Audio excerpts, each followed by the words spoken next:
What's going on, everybody? Welcome to another edition of the Talking Shift podcast. I am your host, Destry Brandon, also known by other nicknames that we're not going to bring up today. I am joined by the illustrious. That's aggressive. You know what I'm saying? The illustrious. Listen, I gotta prop up the man of the house. All right, listen, the illustrious Pastor Jordan Bartlett. I need some applause or something. I need something to bring you in. You know what I thought about doing this episode? What's I that? thought about doing that Chicago Bulls intro. You know. The Space Jam joint. Yeah, bring you in. Let me get the claps or something going. That's funny. How y'all feeling? How y'all doing today, tonight? Man, I hope y'all day was well. Listen, we got a lot to go through today. But first, we got to do the housekeeping items, y'all. We got to do the housekeeping items. First of all, first and foremost, I need y'all to drop an emoji or something. Let me know that you can hear us. Let me know that we coming through clear to your ears. That's all I need to know. Also, I need you to share this out. If you get value from this episode, please share this episode with somebody. I know Pastor Jay would appreciate it. I would appreciate it too. Am I missing anything? No, that's it. Tag some people in the comment section. I'm doing the same thing. Tag some people in right the now. comment section. Tell people to join. This is what I want to know. Real quick. What's up? Real quick, as we start this thing up. For those of you who rock out with us on Sundays, I need to know, was that sermon last Sunday fire or not? And if you took anything away from that sermon, drop that one thing in the comments for me. Drop that one thing in the comments. Because I feel like I know we moving on to a different series. Yeah. But this series to me was fire, right? This series to me, like, I dang near, like, forgot to do my job a little bit sometimes because that mental thing is so important. Yeah. You know what I mean? Like, we can spin that block over and over and over and over and over again. And, man, it's just one of those things. I think what happens, bro, is what we see a lot of times in the black church because, like there's no doubt about it. Like, it ain't no church like black church. Yeah. You know what I'm saying? Like, For that's a different experience, right? Like, but I think sometimes it's so easy to get caught up into, like, having a good time at church, which, like, I enjoy. Like, I tell y'all every Sunday, like, I'll be excited about coming to church, right? Like, but it's so easy to get caught up into, like, having a good time in church that, like, we miss opportunities to really, like, learn something. Yeah. You know what I mean? Like, we come to church and we want to feel better, which is cool, right? Like, but, like, if we really learn something, then we won't only feel better for that hour and a half that we hear. You know what I mean? And so R.A. Vernon says it like this, where we shout on foolishness and sit on substance, right? And so I think that it was important for us to start this year with the mindset because, like, I don't want to pastor a church, nor do I want the kingdom of God to be viewed as a group of people that can, like, have a good time in a certain space, but, like, not be mentally cognizant, like, not be mentally strong or have an understanding. The Bible says in all you're getting, get an understanding. You feel what I'm saying? And so it was really important, you know, to me that as God has given me the vision for this year to just start there. You know what I mean? Because we also know that that's where the devil attacks. You know what I mean? The devil attacks your mind. You know what I mean? And like I said, the devil's not a mind reader. So what he has to do is attack your mind to try to influence your thoughts. So that way he can anticipate your actions because he can't read your mind. So it was just really important to me, and God graced me to be able to, you know, have some pastoral privilege to say, like, I know this is the vision for this year that you've given, God, but, like, you know, I really want to start here. And he gave the grace to be able to do that. Yeah, I'm going to be real with you, man. Like, I've been trying to get Pastor J to be Pastor Arthur J for a long time. That's very true. And the reason why I say that is because, like, a lot of these series that you do could really be a book, workbook. You know what I mean?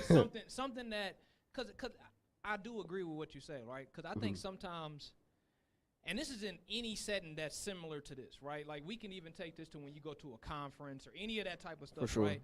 You forget to take home with you one thing that you're going to like apply immediately. Right. You know what I mean? Like you might even be taking notes and you got this long list of notes, but the application part is missing, right? Right. So the reason why I say like the book thing, because have you ever read Joyce Meyer's The Battlefield of the Mind? I have not. Bro. I have not. I've run across it a few times, but I've not read it yet. Bro.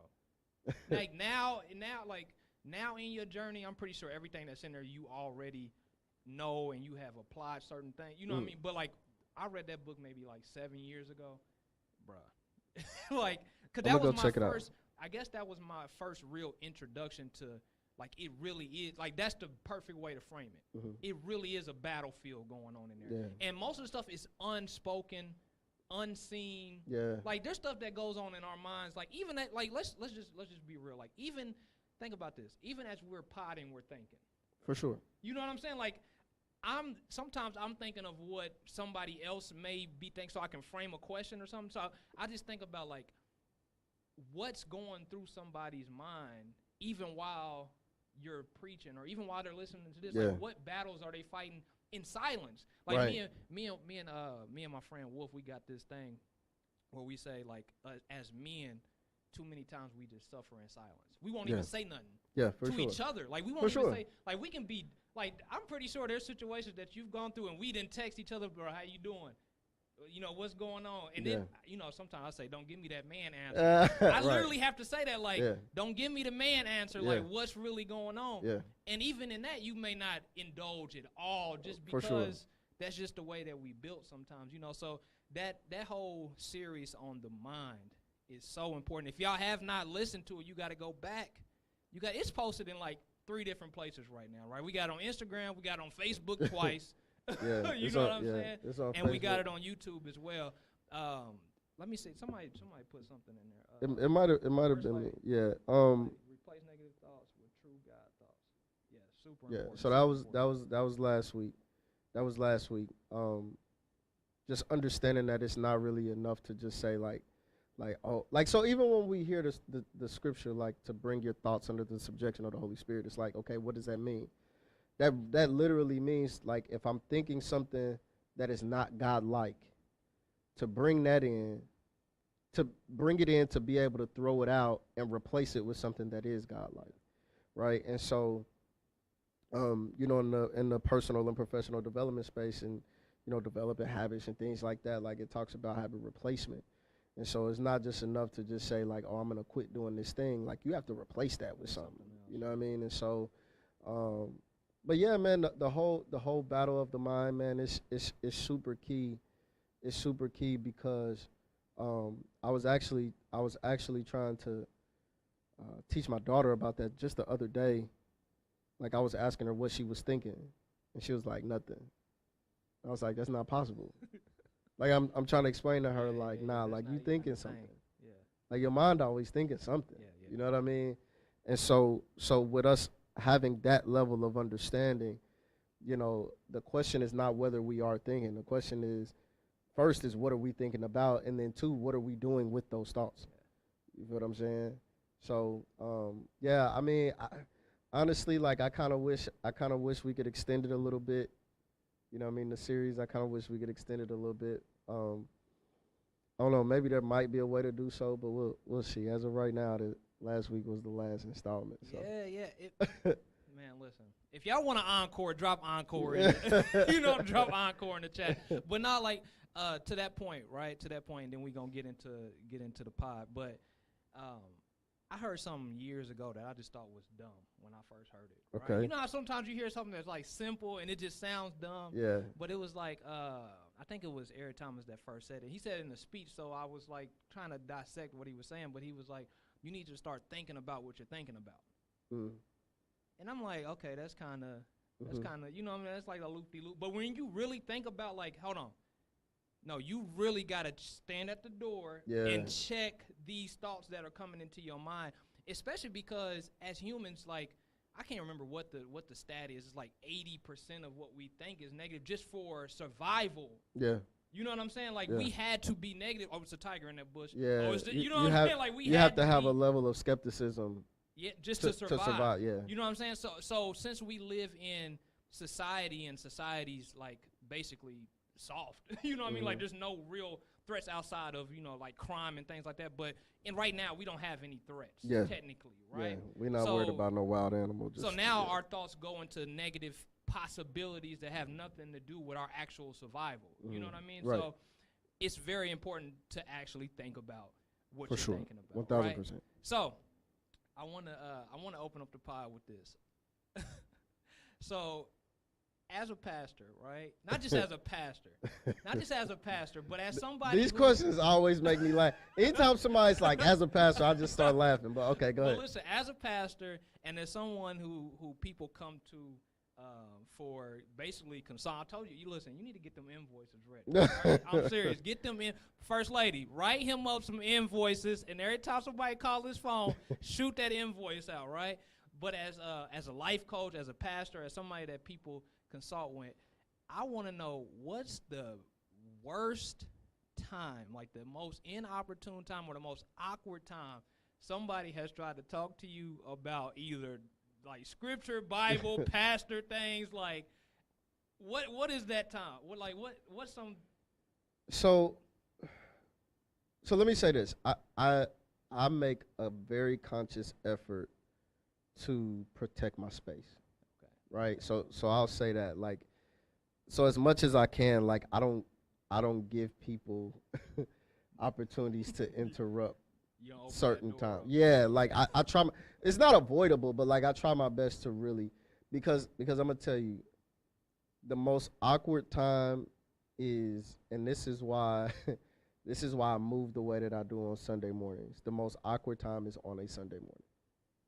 Okay. It's on a Sunday morning. It's like before you preach. Yeah, like it's like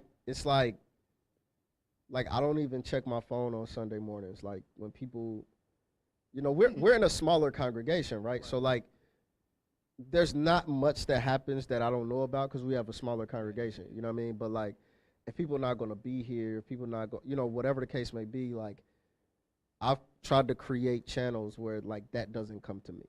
Okay. You know what I mean? Or if somebody's having an issue, you know, like you'd be surprised. Like I've gotten text messages at 8:30 on a Sunday morning. Somebody texts me like, "Hey, can you talk real quick?" Like what? You know what I mean? Like, and so that's probably the most awkward time. Let me tell you what was in my head. What's that? I just imagine you like having to go use the bathroom or something, and somebody standing outside the stall. So what the Bible means? Nah. Like, listen, I'm not gonna say those types of things have never happened to people, but that's not happened to me. Okay. But it does get a little bit weird because, like, even at work, man, like people know what I do. You know what I mean? And so, like at work, like they'll come to me and be like, "Hey, like, I need to talk to you for a second." I'm like, "Yeah, what's up?" Like, cause I have an open door policy at work. And I'm like, "Hey, what's up?" And they're like, "But I don't need to talk to you as my manager. Like, can I talk to you as a pastor?" And I'm like, "Oh, shoot.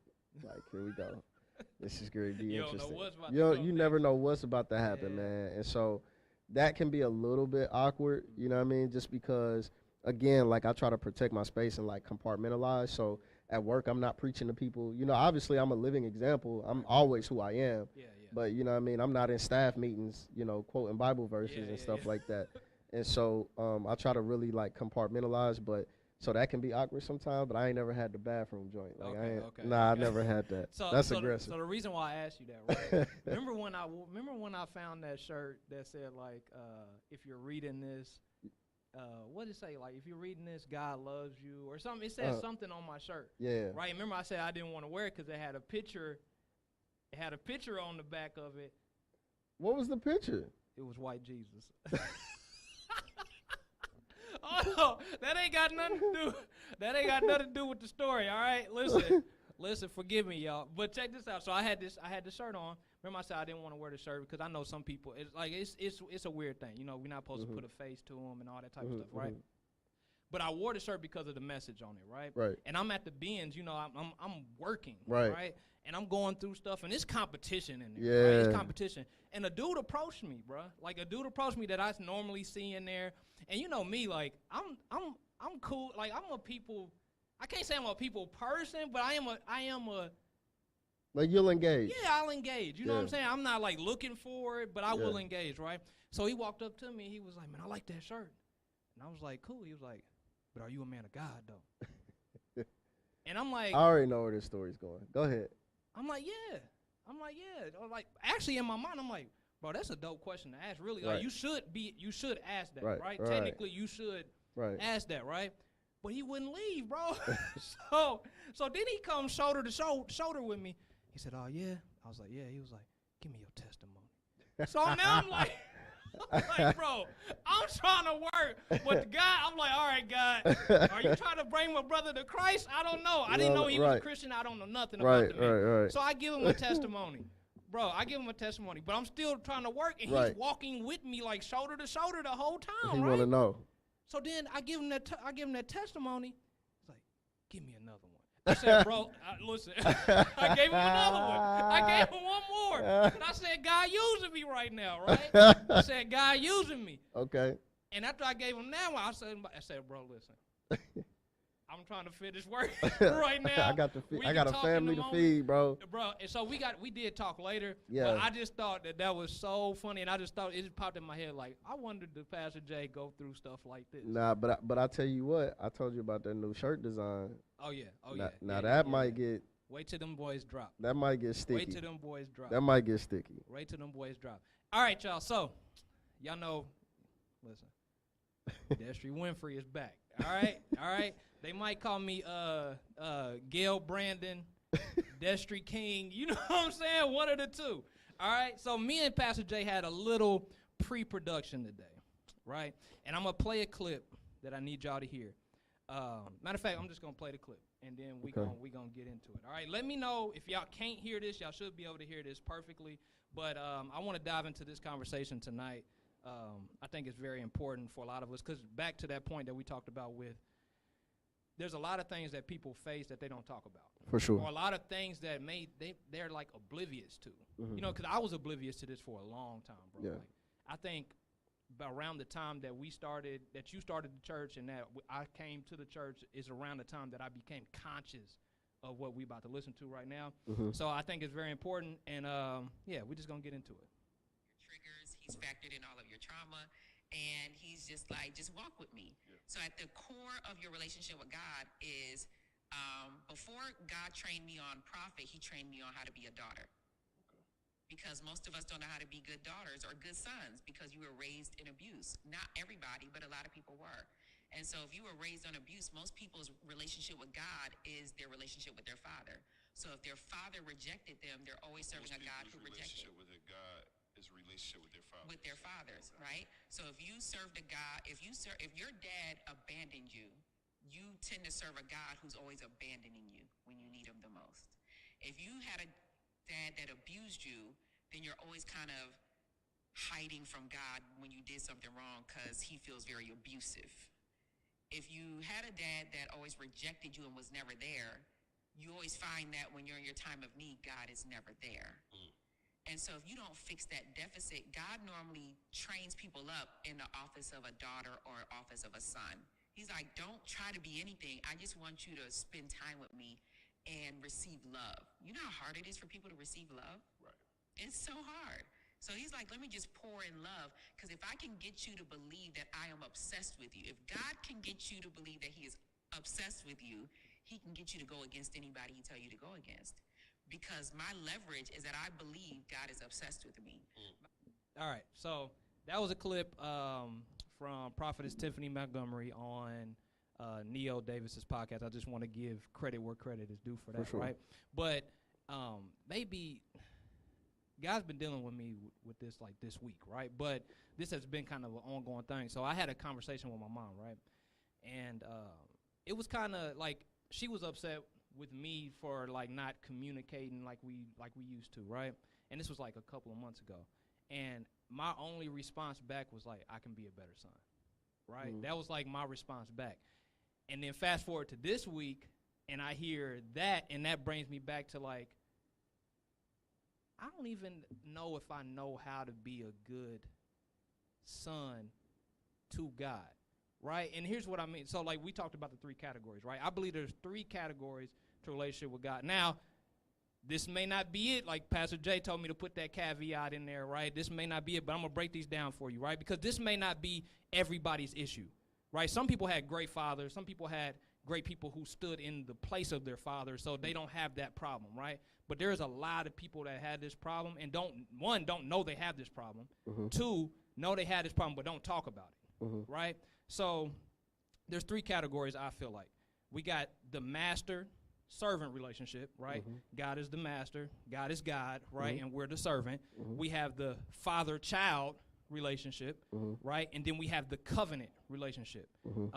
I want to dive into all 3 of those and kind of dissect those and see where, or kind of talk about the pros, or not the pros, but like the issues that may arise in each one of those. And then let's get to the father and child aspect of that too. Mm-hmm. But let's start with the master-servant relationship.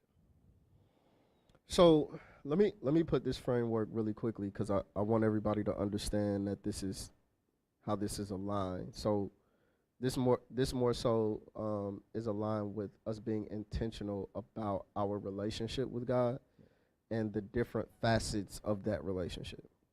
This is why he's the pastor, not me. So I just don't want to assume that people think we're like off base with, you know what I mean? Yeah.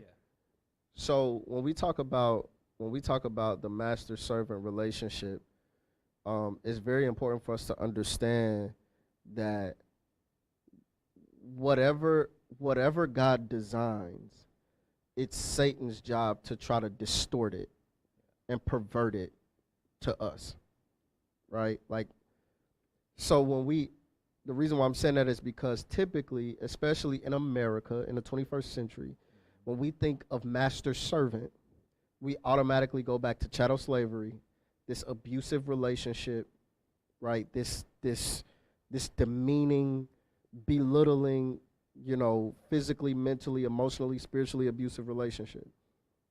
Whereas in most cases, when the Bible is talking about the master-servant relationship, the Bible is talking about simply 2 individuals where one of them is the authority and the other submits to that authority. So that could be the same as you being a paid employee. That could be the same as the respect between a father and a child. That could be the same as, a government official or a king, right? You have the king and his subjects, right? Like you've submitted to the authority of the king. So if everybody respects King David, but the truth of the matter is the relationship between King David and the children of Israel was really a master-servant relationship, right? And so we first have to understand that whatever God designs, Satan is going to try to distort and pervert. So with that being the case, it would be easy for Satan to get in our heads, right? It's all in our head. Right. It would be easy for Satan to get in our heads and start having us tripping about being servants, because the word servant has been so perverted. Yeah, it's a trigger for a lot of people. It's a trigger for a lot of people. So to be able to, here's what's interesting. I have struggled in these 5 years of pastoring with being served. I've struggled with that, like, It makes greatly. you uncomfortable, yeah. It makes me very uncomfortable. Yeah. And the only thing that helps me in that space is for me to continuously remind myself that 5 years ago, I was the one serving, right? And so I know what serving means to the servant, so I can't now, as a leader, deprive somebody of that opportunity. Yeah. It's almost like blocking their blessings in a way. Yeah. Right. But if I have an issue with serving someone, of course I'm going to have an issue with serving God, because God's not the problem, I am. Right. My view of servanthood is the problem, right? Now, we also know as Christians that if you don't serve God, you are literally forfeiting blessings, you're forfeiting opportunities, you're forfeiting just that closeness with God, right? Because the most vulnerable place we can be with God is at his feet. but that's also the position of a servant. Yeah. You see what I'm saying? And so this is why in the Bible, Jesus shows us, like for real shows us, where he washes his disciples' feet, as to say, like, servanthood is the standard, right? So in our new members class, we understand, we teach that being a leader is just a higher form of servanthood. So if you want to be a leader at Abundant Faith, that just means you're signing up to serve more. You know what I mean? Like, being a leader at Abundant Faith ain't really about telling people what to do. Like, let's be honest, we ain't got there yet. There's not that many people to tell what to do. Yeah, you telling yourself what Yeah, when you're signing up to be a leader, you're essentially signing up for more responsibility to serve.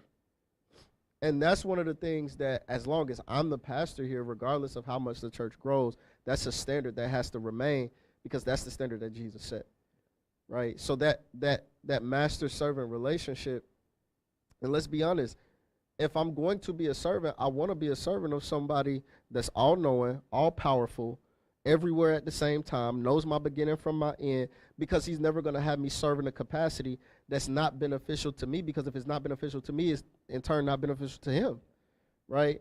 So if we learn how to serve God, it's this revolving door. It's a cycle. If we learn how to serve God, then we can also serve others. If we learn how to serve others, it's a practice in how to serve God.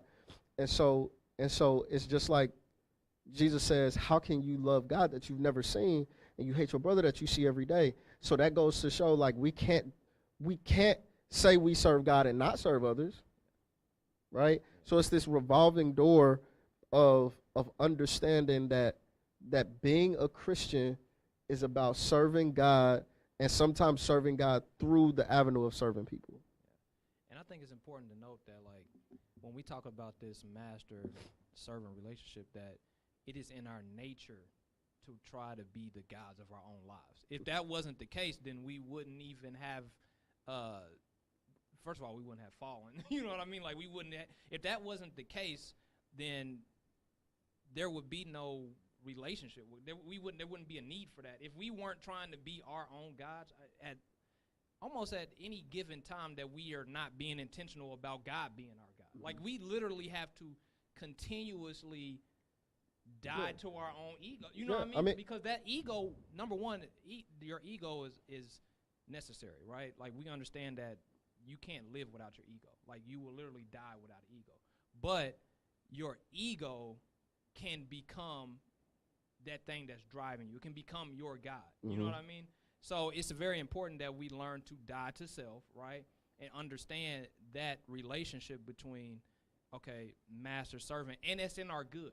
You know what I mean? Like, we had this conversation episode 1, like, when we were talking about God being good. Like, even after every time, like in Genesis, bro, like, I'm gonna tell you, I went back to, that's like the first book that I started with this month. And it's like, every time we did something wrong, God did something good after.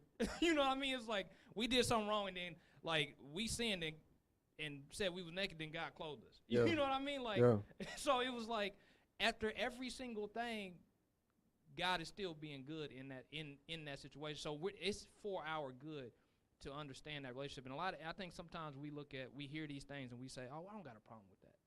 Like, I hate saying always. Like, I think we overuse always, right? But whenever, like, you're preaching and I'm hearing something that, you know, ego, right? It's like, I don't like that. I don't know. But then I'm like, nah.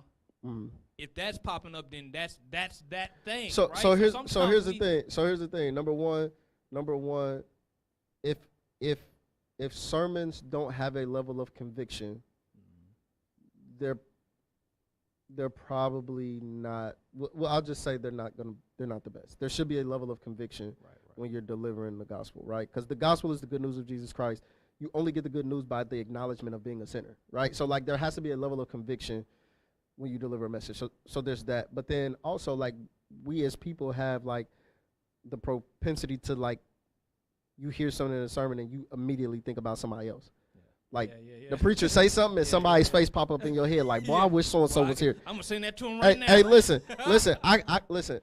I could go back if I was more conscious, Uh-huh. like if I was more conscious of like what was going on around me when I was preaching, Yeah. like I would probably be willing to bet that like when certain things are said, because you know I always say like tag people in the comment section. When certain things are said, certain people get tagged. Yeah. You know what I'm saying? Because like it's like oh such and such need to hear this. You know what I mean? Yeah. And sometimes it's not even for anything bad, right? Like sometimes it's like your you know your friend might have called you during the week struggling with something, and then said on Sunday, oh they need to hear this because this is the encouragement. But like a lot of times we don't take a second to like think about like, dang, is that me? Yeah.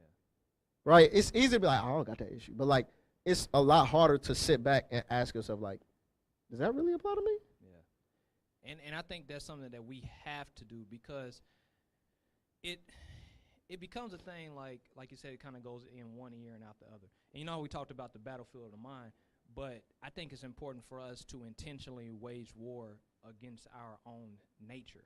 Mm-hmm. You know what I mean? Like I said, when I'm hearing something in a sermon and like you said, somebody else pops up, it's like, no, that's for you. Yeah. Like, I don't think that God's sending us here to get something. I'm not saying that God wouldn't. Right. But I'm just saying, I think when God sends us here, that's for us to apply to our lives. Mm-hmm. And maybe it does trickle down to somebody else. But if we're thinking about somebody else as soon as you say something, 9 times out of 10 is probably for you. Yeah. You know what I mean? And you're denying or whatever. And that's that thing that we're talking about right here, right? Yeah.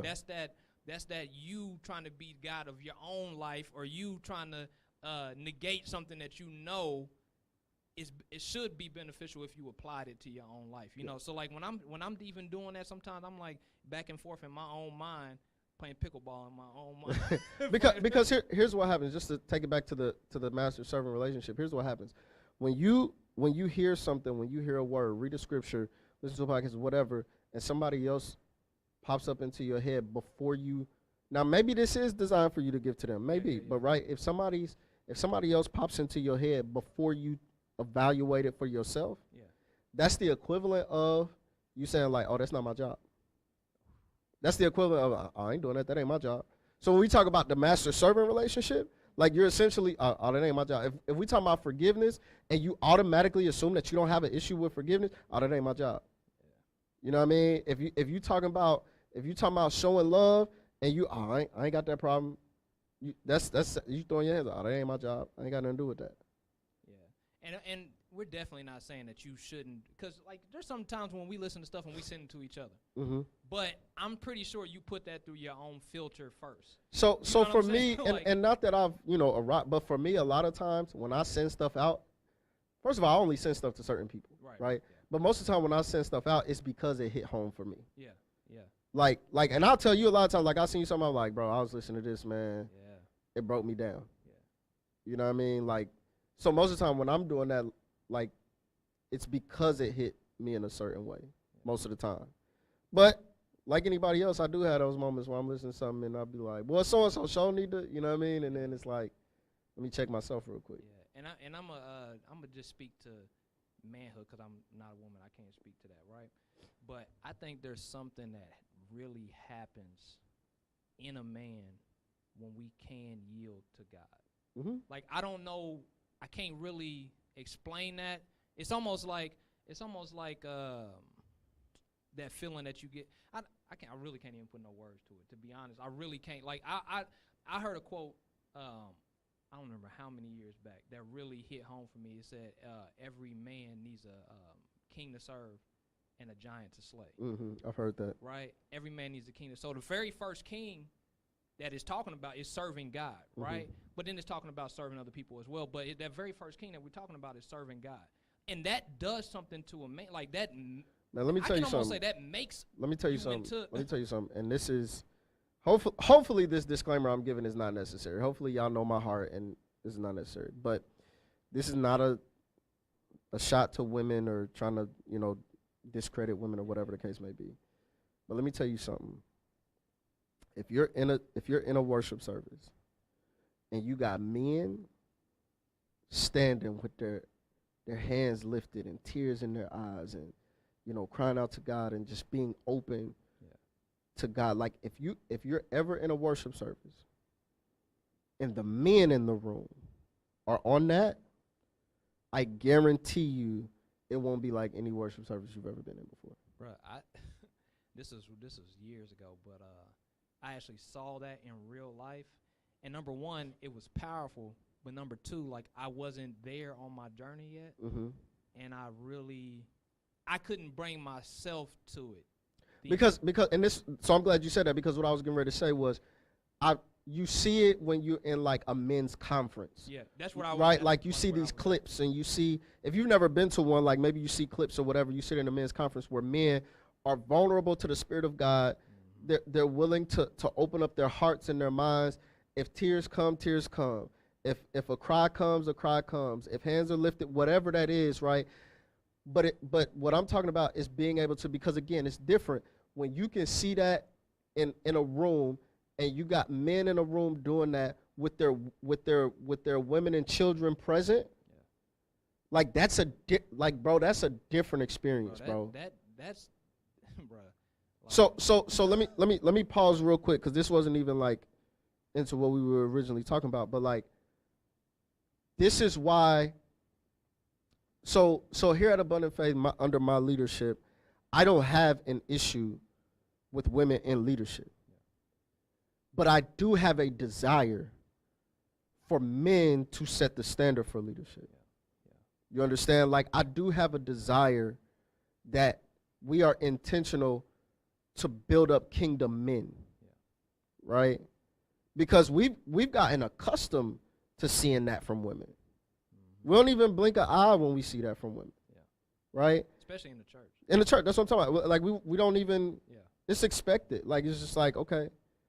But when men can really tap in to the Spirit of God in that way and set the example for wives, girlfriends, fiancés, whatever, and their children and just other people within the church, like, that's different, bro. Yeah. That's different. Yeah.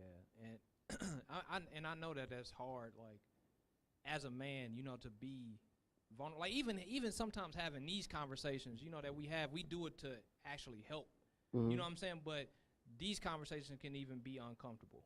You know what I mean? Because like I was saying about the whole, and we're gonna get into the father-son or father-child relationship, but like even when that first hit me, like to even talk to you about it, it was kind of like, you know what I'm saying? As a man, your shield is up, bro. Like you got to think like.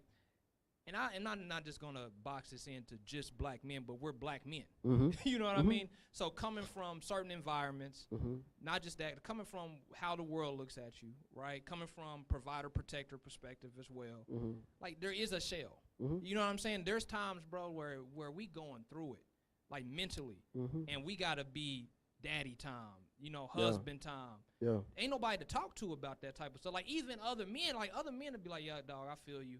Yeah. You know what I mean? Like, I'm kind of, but there's no real spot for us to, like, really lay it somewhere until you have that relationship with God. Yeah. Because God's not, like, going to give you that, your grandma calls it hard ankles. You know what I'm saying?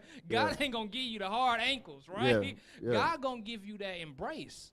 You know what I'm saying? So, like, sometimes that's all we got is to put it at God's foot, in that relationship between master, servant. That's like, when we talk about that essentially is like, what am I trying to say? Sometimes it's hard for me to get exact, like, in this moment, but like, that's essentially like what we need as men. Let me just put it like that. We need because that. We need order. That's the hierarchy. Yeah. Right? We need order. It's like you talk about time in military, like, I need orders. Yeah. Like, give me something to do. Yeah. Right? Like, and truth be told, even here in this space, right? Like, if things are going, if we've set an objective and things are going well towards that objective, like, you'll randomly text me and like, okay, give me something to do. Like, I need, right? And like, sometimes I'm like, we just need to stay. Yeah. Just keep doing what we doing. Like, but it's like we definitely need that. You even see that in young boys, like, working in the school systems and stuff like that. Like, I see the students, especially the young males, the young black males, where they've been labeled with these behavioral issues, and it's like they just need structure, they just need authority, and they want it to come from a masculine figure. And they want it. They want it, but they don't know that that's what they want. Bro, like we both I've done the school thing, right? And I know you've witnessed this. Like, you'll go in the classroom, man, they'd be acting a total fool, and when you first walk in, you're thinking like, man, it's about to be. Yeah. But once you get going and once you get to showing, that's why before I learned this later on, but I learned it like the very first thing when I first meet them. I say, I'm here because I love you and I want you to win. They look at me crazy. Yeah. Like, how you love me, dog? Yeah. You don't even know me. Yeah. And then, like, I can't get into it, but I get into it about, like, that's what we're supposed to be as Christian men. Like, the very first thing, I love you, dog. Like, I love you. And I want you to win. Yeah. And that instantly kind of takes those defenses down. But then they come back up. But we also see that it shifts after a while. You know what I mean? And that comes from that structure. That comes from us, number one, being yielded to God. And then they can see that in us. For sure. You know what I'm saying? So, yeah, man. That one right there is super important. Like I said, sometimes I think we can overlook that. And sometimes we can say, like, that's not an issue of mine. But that one right there is everybody's issue. Yeah. Now, the other two may not be. But let me tell you, as a pastor, bro, like, getting people to be committed to serving is so difficult. Right. We talk about this all the time. Yeah, it's so difficult. We talk about this all the time. Yeah. Yeah. That's another podcast for another time. But so we got master-servant relationship. Yeah. Number one, can we get some feedback real quick? I need to see fire signs, a question mark, something if you're confused of the conversation. I need some type of feedback in the chat. Hopefully this is good. Pastor Jay said all the time, if y'all ain't saying nothing, that's either a good thing or real good or real bad. That's either real good or real bad. Yeah. All right, so we got the master-servant relationship, right? That's one category. Side note before you go ahead, Sister Wells said that she's been in a service where men have shown their vulnerability in worship with tears along with their praise, and it is powerful. Yeah. It ain't showing on my end at all. So maybe y'all have been giving feedback, and I ain't seeing it on this side at all. I can't see. Yeah. But yeah, I'm watching. Okay. So number two, father-child relationship, right? Mm-hmm. Now this is one that, like I said, I wasn't even aware of. Mm-hmm. Like I wasn't, because let's just be all the way real with it. Like, I never had a dad. Like, I be thinking about my son all the time. I'm just like, I never even called nobody daddy. Mm-hmm. You know what I mean? Like, that's crazy. Like, when you really think about that, like, that's nuts. Yeah. Right? I'm talking about down to that, the words. I'm talking about the hugs, the I love you. Yeah. Like, none of that, right? Yeah. So, I never even realized that there was this thing, you know, with me and God. Like, I never even realized that. Like, because I understood the master-servant thing. I think that's, like, especially when I went through the military, like that was like kind of easy to get. Yeah. But it wasn't until I started like really diving into that brokenness. Mm-hmm. You know what I mean? Because when I started doing it, and it's funny because we talked about the thing with the kids, right? And I think it was Darius Daniels said something. Who said this? What's the bald head pastor? Keon Henderson. Oh, okay. He was saying like your past is connected to your purpose or something similar to that, right?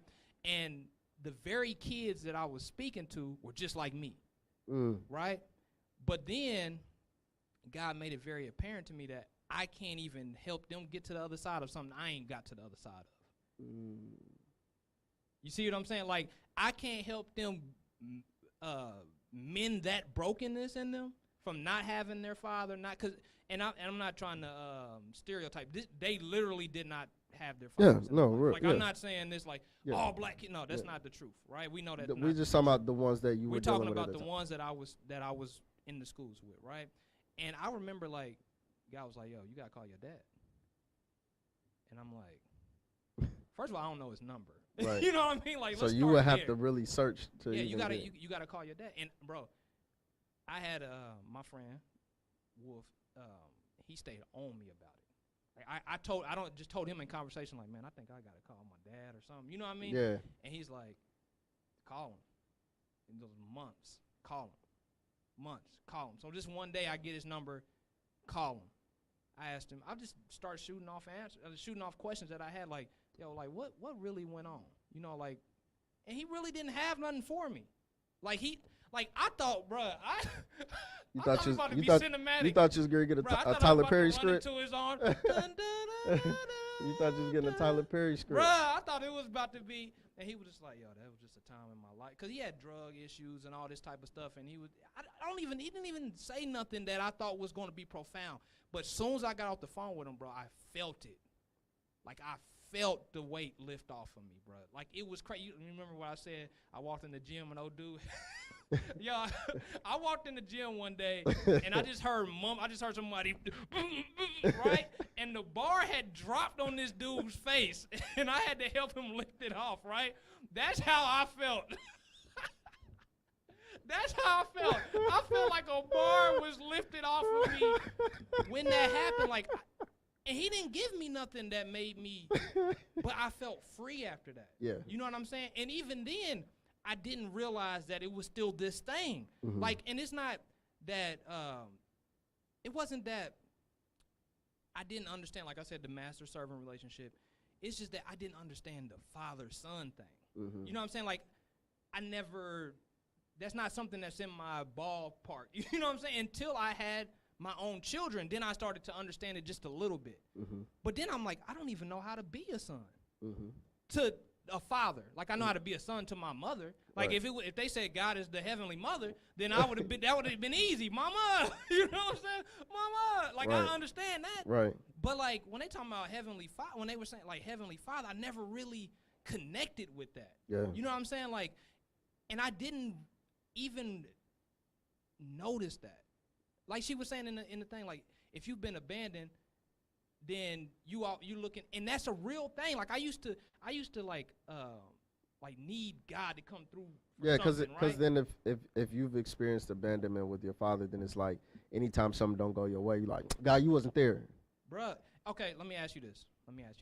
And I want everybody in the chat to answer this question. Do you feel like God is proud of you? Just let that breathe for a minute. Like, have you ever thought about, like, do you think that God is proud as a father? Like, not just like master servant, I'm just saying, as a father, like how you look at your son or your daughter or what, like when they do something. You know what's crazy? There's Bible for that too.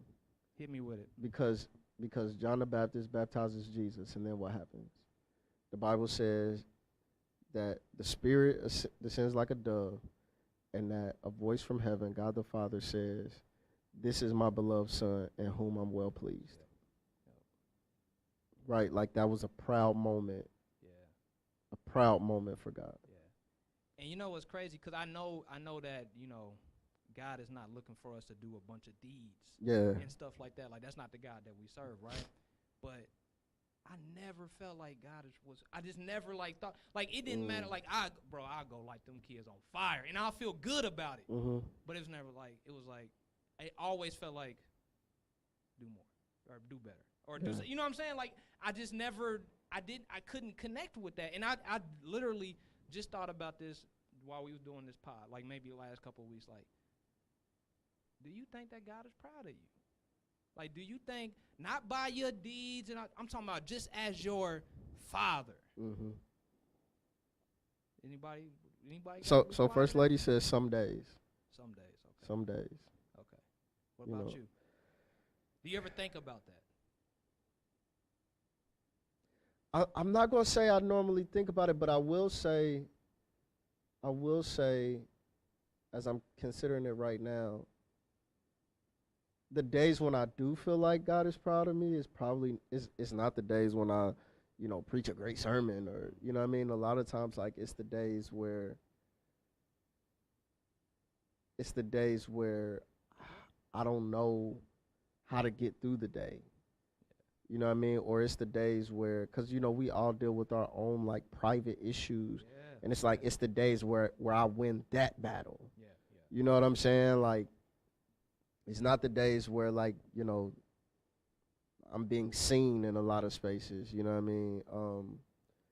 But that's definitely something that's a great question. Like, I don't think I've consciously or intentionally, like, really considered as much as we say it, right? Like I say all the time, like we want God to be pleased with us. We want God to, you know what I mean? But like, I don't know how often we really intentionally think about that. Right. So when I was getting to that conclusion, like when I was thinking about that, right? Instantly you think about like, well, God, I did this thing, right? Mm-hmm. You know, I did this, I did that, I did this, and it's like God's like, no. Like, look at your kids. Mm-hmm. They ain't gotta do nothing for you to be them my babies. Yeah. You know what I'm saying? Like, that's how God feels. So it's like God is dealing with me in this because it's like I know there's no deed that you can do, right? I mean, of course there's parameters. Like there's things you should be doing, right? But that's not the thing that makes God love you. Right. That's not the thing that makes God proud of you, because instantly we gonna think about all the stuff that we've done, and it's like, who are you? Yeah. Like, you know what I mean? Like at the end of the day, who are you to think that that's the thing that God's proud of versus the thing that he actually created? Yeah. You know what I'm saying? Like, when I saw that baby pop up out of there, right, we going to keep it G for the kids, I was just proud of the boy, you popped up out that thing, dog. Yeah, I think, You know what I'm like, for saying? me, Like, as I'm considering it, like, the things that make me most proud are the things that my kids do when I'm not around. Yeah. You know what I'm That good saying? report that you Yes, get, but and we know God is always around, but like the way we rationalize things in our minds, right? Like we rationalize things like God watching in this and that. Like, but when I'm most proud, it's like when I get reports of things that happen when I'm not around. You know what I mean? How they represent our family when I'm not around. Yeah. And so, although we know God is always around, it's like, how do you represent the kingdom when you're not at church? You know what I mean? How do you represent the kingdom when you're the only Christian in the room? Yeah. You know what I mean? Like, yeah, that's a great question, bro. Bro, I want to know. I want to see that in the chat. That's a I great want to know question. it. I want to know, do you feel, because I feel like if we can't even get to the point where, like she was saying in the clip, man, like understanding that God is obsessed with you. Mm-hmm. God does love you. You Mm-hmm. know what I mean? Like not just like I love you. Yeah. You know what I mean? Like, no, like you're his. Yeah. You know, so I created you, like I formed you. yeah. Right? Like when the Bible says I formed you in your mother's womb, like I think we overlook that formed part. Yeah. Like God formed you. That crazy put his shaped hands head on you you. got. Listen, I got a dent right here, right? Like God said, you know what I'm saying? Like God formed you, and then Jesus died for you. Bruh. Right? Like become sin for you. Like we minimize it when we say he took on our sin. Yeah. Right? Like he didn't just take on our sin. Like he became sin for us so that we wouldn't have to endure that punishment. Like that's a different kind of love, bro. So check this out. So remember we were talking. I remember I told you, like, I called him, weight lifted, but on that ride home, God was like, I'm not him. You feel me? Like, cause there is this relationship where you do, like, your father is kind of the representation, supposed to be. Let's just put it like that. Yeah. It's supposed to be a representation of the kingdom, right? Of God, and like on, I don't want to say God on earth, but you know what I mean. Like, you know what I mean, right?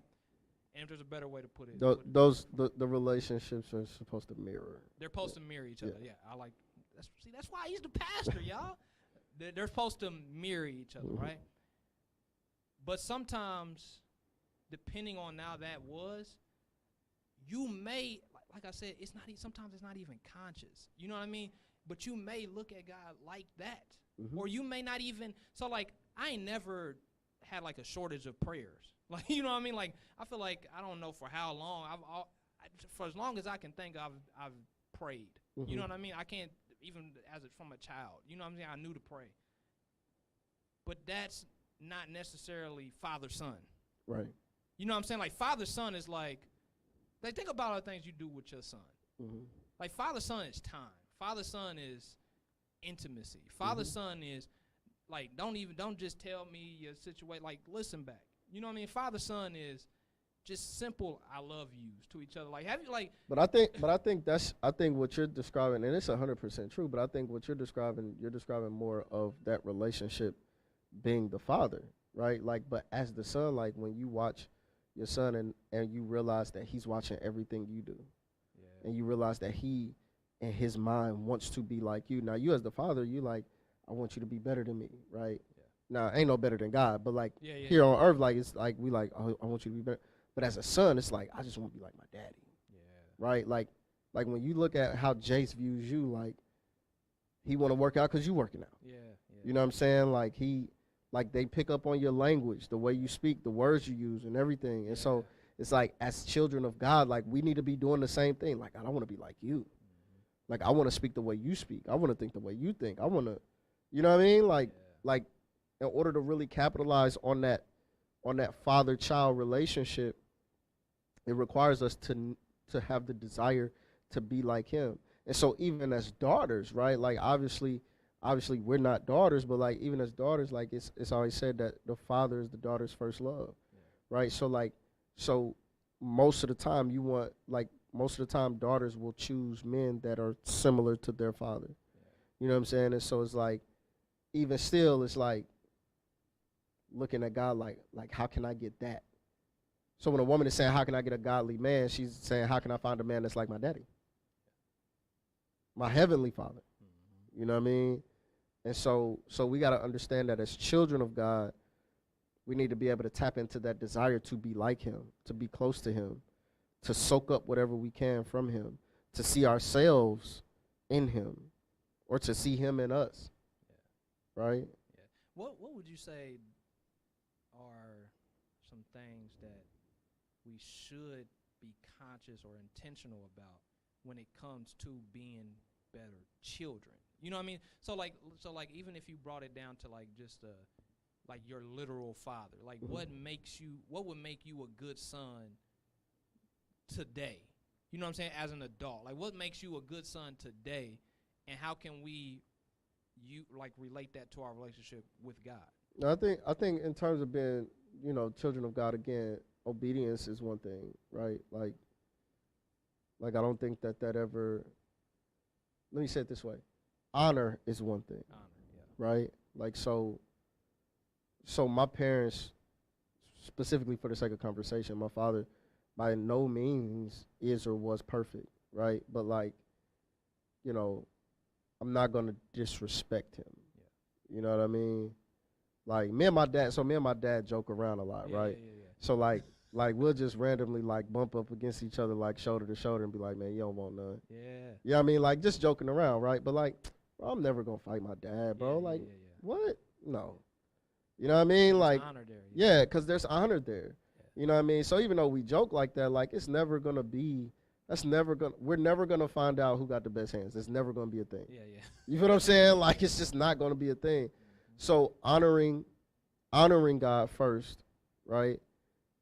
And with honoring God comes, the obedience and the serving and the sacrifice and whatever else might come along with that. But like honoring God as that authority, everything else falls up under that. Yeah, did anybody answer that question? I'm listening. I'm on y'all heads about this one. Sister Will said, when I'm dealing with something and I feel, let me hear more. When I'm dealing with something and I feel so thankful that he is there to listen to me and he knows what each tear means, and I can feel his comfort and love. So I don't think that wasn't the answer to the question you asked. Yeah. Or maybe it was. I don't know. Because maybe that is the answer. Because I mean, there's sometimes where, you feel like you're failing God, and but then like he kind of gives you this hug and is like, nah, like you good. Yeah. You know what I mean? So that's a thing too. And sometimes like I think another battle that we struggle with sometimes is like God, did I mess it? Am I messing up? Did I mess that up? And sometimes it's like it goes back to that master servant situation. Like, do you think you got that much control over your life? Like sometimes I think about that. Like, yes, you can do. No, don't get it twisted, right? Like we're not about to say that. But like, if God was going to do something with your life, He's going to do it regardless. You know what I mean? Now, can you go astray? Yes. Yeah. Can you go in the wrong direction? Yes. But does He have the power to bring you back to that thing, or like even open doors while? But I think that goes into what she was talking about. Like if you experienced abuse, and we got to be careful not to pigeonhole that into physical abuse, right? But if we've experienced abuse, then it's like every time we do anything, we're looking for either some sort of like confirmation, or we're looking to be punished. Yeah. So every single step we make is like, okay, what's gonna happen now? Yeah. Like, right? And so if you've dealt with abuse in any way, whether it be physical, emotional, mental, verbal, these types of things, then you'll expect God to be the same way. Like, you know what I mean? Like every step you take, that was stupid. Yeah. You know what I mean? And you expecting God to be like, yeah, I'll just forget it. You know what I mean? Like, so if you've experienced that, like, it would be easy to put those traits and characteristics on God. Yeah, man, that really runs deep, man. And there's a flip side to that too, right? Because I remember when we had moved to this housing addition when I was like 9, 10 years old, right? Or maybe younger. I was probably younger than that. I might have been like 8, right? And coming from where I came from, like nobody, there was really like no dads right around. Like maybe like 1 or 2 of my friends had dads, but when we moved to this other edition, everybody had a dad, right? And I used to be like just riding through the neighborhood, like they playing catch, they playing ball, like dang, you know what I'm saying? Like I was like, this is a whole new world.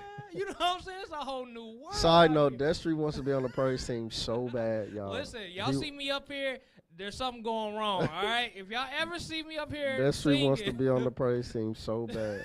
But, so, I'm saying that to say there's a flip side of that where when you do have a good thing, sometimes you take that for granted. For sure. Right?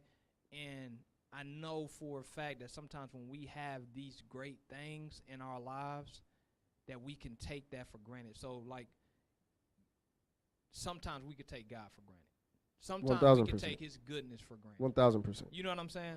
So we're not gonna beat that to death, but that is one that's like serious. And I know that's one that, like I said, sometimes we're not conscious of it. And I hope that if that hits home for you in any kind of way, that number one, you pray about it. Number 2, you work through that. And number 3, like, understand that that's okay. Like, there are things that happen on earth that does affect our relationship with God, and acknowledging it is like the very first step. Yeah. God will love you through that too. Yeah.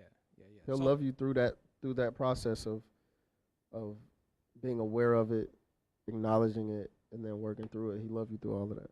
Yeah, I feel like I need to play like for real happy after this or something. You know what I'm saying? Like just to lighten the mood up a little bit. But we got one more. We need to sit with it. One more before we so we got the master servant relationship, right? We got the father-child relationship, and then we got the covenant relationship.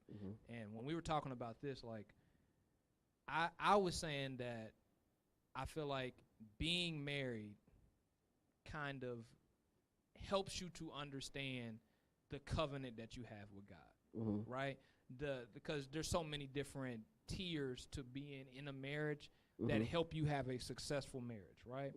I mean, we all know the obvious one. Intimacy is one, right? Communication is another. Learning love languages is another, right? But not fully understanding what a covenant relationship looks like can be a big like detriment and downfall to your relationship with Christ. So what's something that you would, when we were talking, you had said something that stood out about how like sometimes we can't understand that. Yeah, so as you know, First Lady and I, we have to do premarital counseling. It's a part of our thing. And actually we were doing that before we were pastoring, but what we, and actually this is Elder and Sister Bacon actually trained us to be marriage counselors. So what we start with is understanding the covenant between us and God first. We start there first. Yeah. Because how can you, husband, love your wife like Christ loves the church and you don't have a full understanding of how Christ loves the church? Right? Like, how can you submit to your husband when you can't even submit to God? And God is a greater being than your husband. So how can you submit to your husband and you can't submit to God? And so we start there because it's easy to say, like, oh, key to marriage is keep God first. But what that mean? Yeah. What does that look like? Yeah, that was it. That's what. You know what I mean? Like, what is that? Right? And so understanding that there's a covenant. Covenant just simply means a promise, right? Like, and that just, the covenant is this, that God sent his son to live, to be born, to live, to die, and to get up again for us. If we accept that and believe in that and accept that, then we can then reconcile our relationship with God the Father. And that covenant, that promise is sealed with the gift of the Holy Spirit. So the covenant relationship with God dictates the parameters of the covenant relationship with anyone else. Right? Because if you can't be in a covenant or a promise or understanding with someone that can't lie, that can't fail, that, you know, all of these things, how can you be in covenant with someone that can? So understanding that God's covenant is unconditional, right? Yeah. That's a concept that's very difficult for us to understand. It's unconditional. Even when you look at the marriage vows, those vows really cover the gambit of anything that could possibly happen within a marriage, right? This is say, in spite of all of these things, we're going to stay together. For sure. So that relationship with God, that covenant relationship with God is like, even though you keep hurting me, my love is unconditional. Yeah, and it's funny you said that because I was kind of going to go there, right? Where when in that same conversation that we had listened to, she had kind of got into that, right? Mm-hmm. She was just talking about how we can knowingly and unknowingly a lot of times cheat on God, mm-hmm. right? But it's like sometimes like when something happens, we'll run to somebody else. You know what I'm saying? Or we'll run to something else, mm-hmm. right? Whether that be food, sex, whatever, mm-hmm. drugs, you know, whatever that thing is, right? Yeah. And there's times where if you literally like in real life cheat on your spouse, that can be a deal breaker, mm-hmm. right? Instantly. Mm-hmm. But for some reason with God, like, of course, because God is forgiving and God is God, and you know what I'm saying? Like, we just continuously do it and not even think that relationship can be broken because God is going to. And it goes back to taking them for granted. Yeah, taking them for granted. Man, that's a huge. You know, so I was just thinking. For some of us, I look at all three of these categories and I say, like, there are issues that arise in each one of those, right? And that can be one, right, with cheating on God, right? Mm-hmm. Like running to other things mm-hmm. instead of running to God first. And that can be the smallest thing. Yeah, for sure. Like, there could be, I'm pretty sure, in sometime in our 4 years, or what I say 4 years, going on 5 years, right? That something has either happened and I get to texting you about mm-hmm. it and I'm like, I ain't even go to, I ain't even pray. Yeah. You know what I'm saying? Like, me and my wife were just having a conversation about homeschooling, right?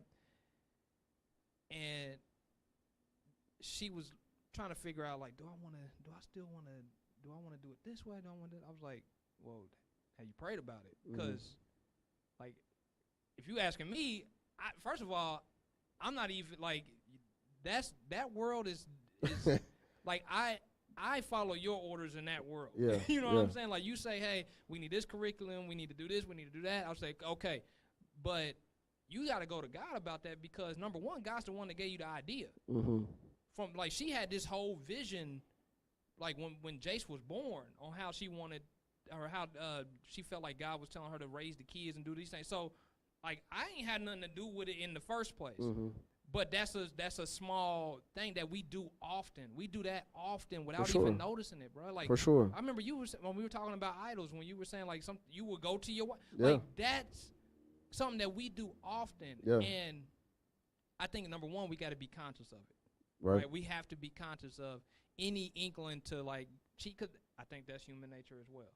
Mm-hmm. Like, I've been on the 75 hard, which we failed on Sunday, right? Oh, that's tough. But we went to that game, bro. I was like, oh yeah. we went to that game. I had not done one workout before we went to that game. Oh, that's tough. And I squandered 25 days. That's 50 workouts that we didn't. Oh, that's tough. I just squandered that.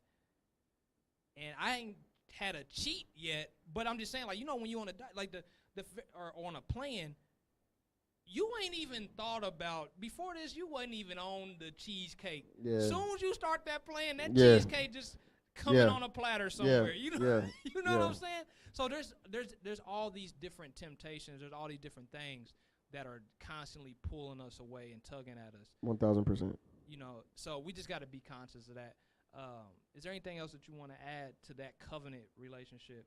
I know we running. No, I just think that, like you said, just being conscious about not taking God for granted and realizing when you are, right, and like redirecting from that. You know what I mean? Like apologizing, repenting, and like, you know what, God, I messed that up. I was definitely taking you for granted in this area.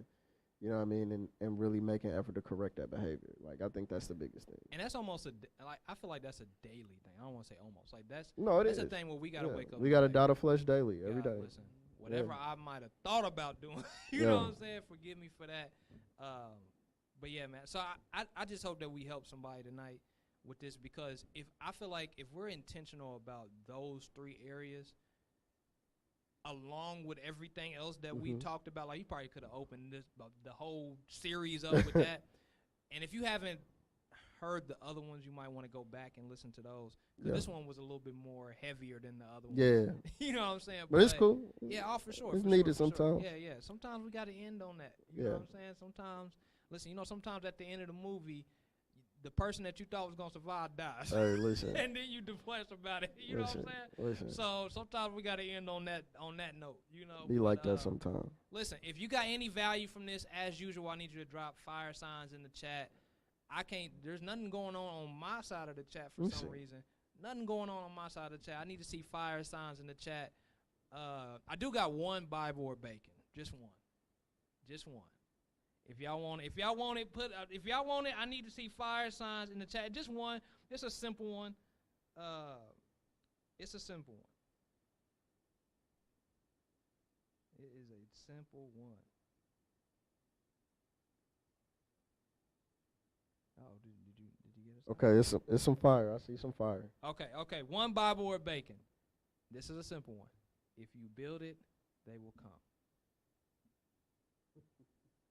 If you build it, they will come. Is that Bible or is that bacon? We'll give them a chance to answer before we. We'll give them a chance to answer.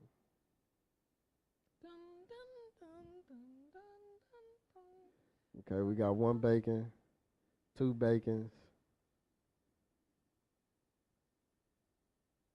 We got two bacons so far. I feel like it's taking a long time. I feel like somebody Googling. Somebody Googling. Okay, we got a couple more bacons. Twitter fingers. Somebody Googling. I'm going to go with bacon, man.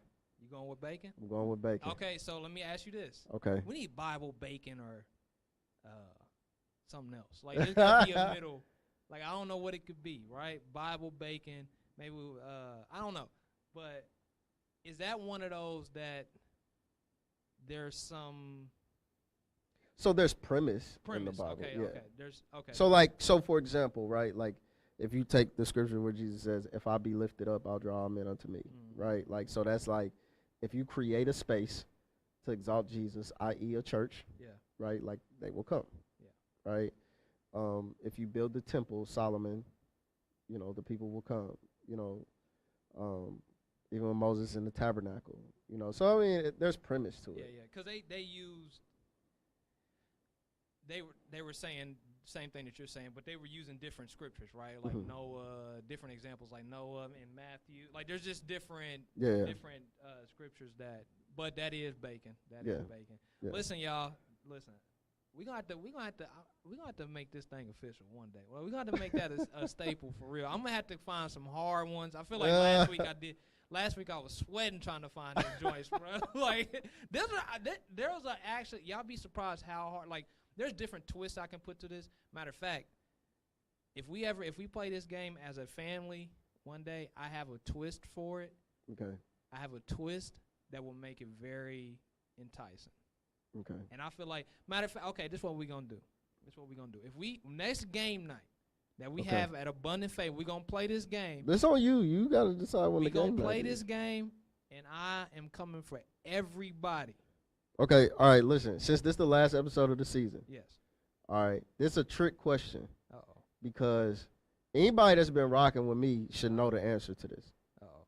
So it's a trick question. I got a Bible or bacon. Okay. Bible or bacon. Okay. Idle mind is the devil's playground.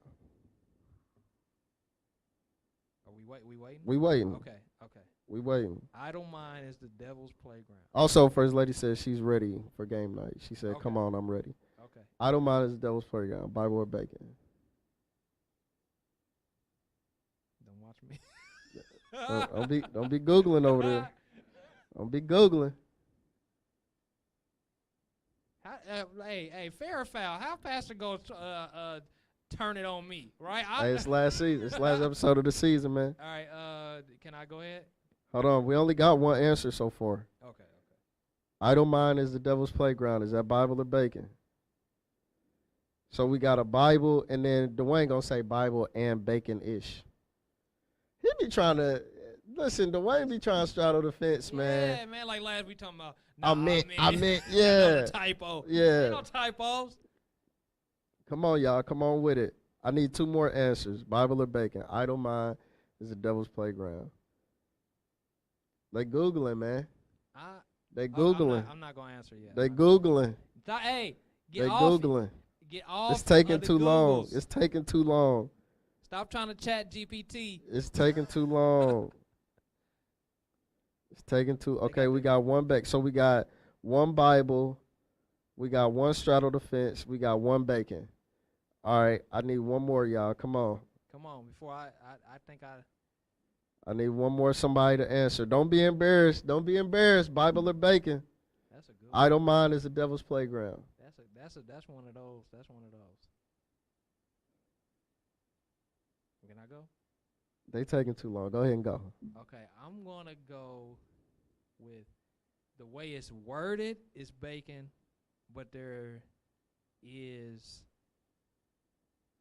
a premise there in the Bible.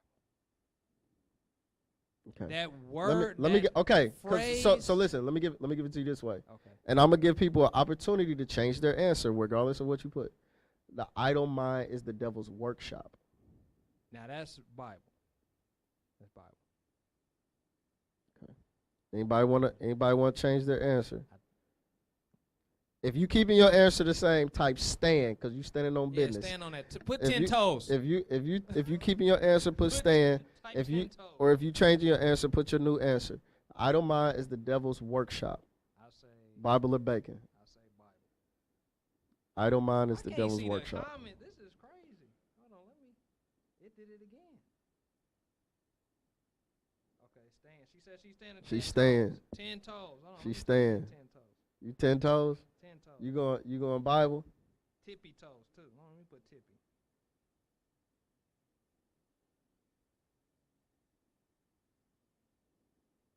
Ooh. Nah. Somebody Google. Somebody Google. And not only that, but we said I don't mind. Yeah. We said nothing about hands. She Googled. She went into the Googles. I'm saying not only did she go into Yeah, we know what's send $10 to my Cash App. Yeah. I had to get y'all real quick though. Okay. I had to get y'all real quick because that's bacon. That's bacon? Yeah. Hold on. Is that bacon? Google it. Hold up. Idle hands are the devil. Idle mind. Okay, so okay. See, and okay, so I'm gonna give y'all. He actually just did what I was gonna do. So when we had the game night, which I'm gonna get with Pastor. I'm not gonna just throw it out there. When we did the game night, what we gonna do is we're gonna get scriptures, and I'm gonna tell you it's probably gonna be NIV or something like that, and we gonna switch out words, phrases, because that makes a difference. That makes a difference. It definitely makes a difference. Because the way you just did that, it actually brings the scripture back to mind. But then you kind of messing with me with the word play. So okay. Yeah. Okay. All right. Pastor, little monkey wrench. Hey, hold on. Pastor just switched it up. Little monkey wrench, real quick. Pastor just switched it up. Something light. I'm supposed to be the host. Something light. He didn't took the host job. From me. You know what I'm saying? Oh, I gotta get to the air horn. So, I got one more. You want one more? Okay, go ahead. Do you want one more? Okay, we gotta do this quick because we way over time. We gotta do this quick. Okay, let me pull my notes back. Okay, here we go. Hey, hold on, you been writing them up? No, I'm talking about so I can see what people are responding. Okay. No, okay, last one. When praises go up, blessings come down. I'm not gonna answer yet. What y'all got? Bible or bacon? This is the last one for real because we done went over time already. I When will praises tell y'all. go up, I know y'all. blessings come down. Listen, we gotta make sure that they doing this on the YouTube, like on the TV, so they can't. Man, listen, it's a lot of Googling happening. They Googling. It's a lot of Googling happening because folks taking too long to. They Googling. Folks taking too long. When praises go up, blessings come down.